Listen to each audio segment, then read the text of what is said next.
the way, but here is the Rike Alien one, and this one, just like the other one, is as bizarre and weird as you would imagine. This one is a razor blade style sort of knife. You can easily replace the blade on here.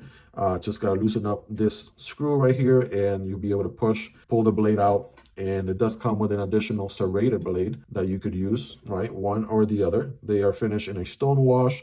They are M390 steel. As far as the rest of the knife, we got beautiful titanium, which is, again, very beautifully finished here. All the milling that goes into every single one of these lines, it's just epic. Just really, really epic. You can do a standard grip here. You can forward choke if you wanted to in this area right there.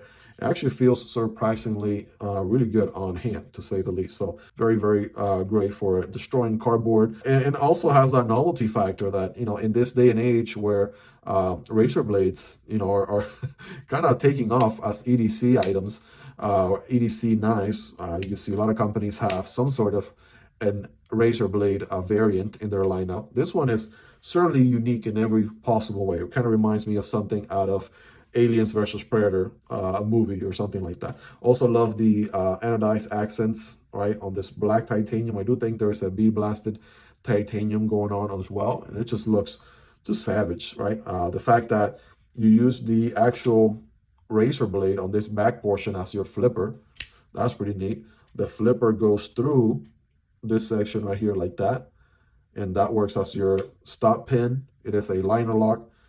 Right, just an interesting knife all around. Check out the review on this one for more details. I go obviously a lot more in depth on that.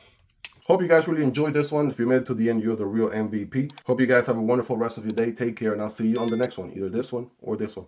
Peace.